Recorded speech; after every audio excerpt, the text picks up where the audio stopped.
John de Camp used to talk about uh, the CIA's Finders Club, and he said that the finders were people who looked at the yearbooks of the schools and chose the most beautiful children, and that's extremely disgusting.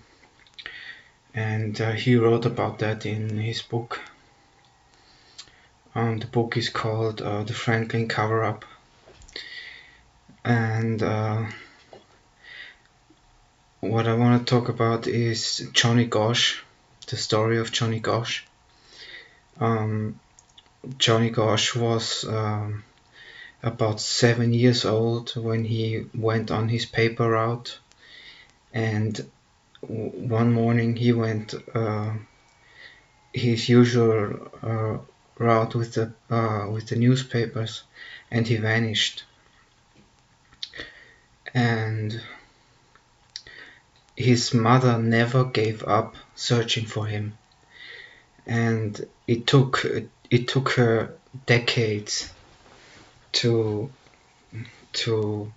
she always made a little progress. Then she, for example, she called the police that her son is missing, and after some time she realized that they are just blocking her from any information about that case, because this program was associated with the CIA and the police didn't want to interfere with that. So she realized that the police are just lying stones in her way, and she then did it on her own. She wrote to newspapers, she hung out pictures and so on, and I think like 10 years later or so, her son Johnny Gosch,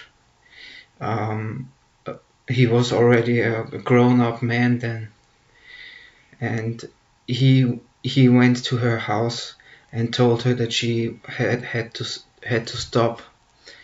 And the story is so bizarre, it's unbelievable. Then there was, so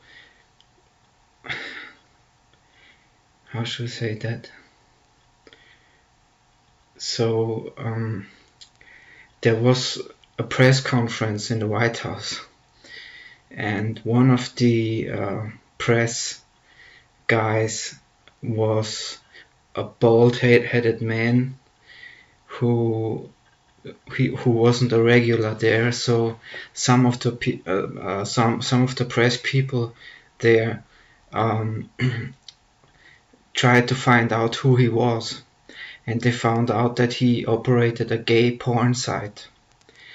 And through some circumstances they found out that most probably he is Johnny Gosch, that he was abducted when he was 7 years old, and then he was like 35 years old or so, and working as a press officer there in the White House.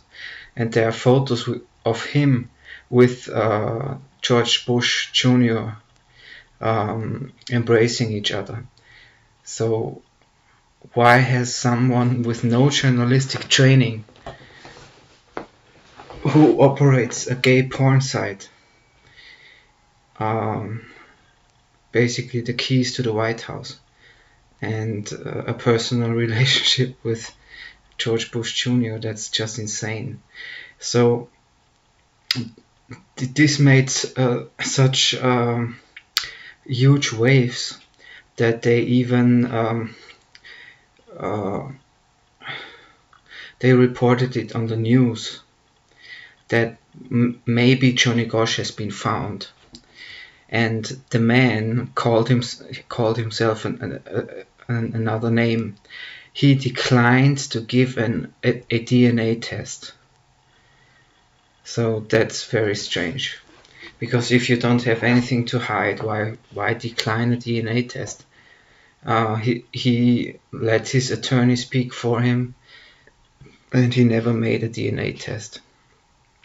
So I'm pretty sure that Johnny Gosch in the end was found very hiding in the open, hiding in plain sight.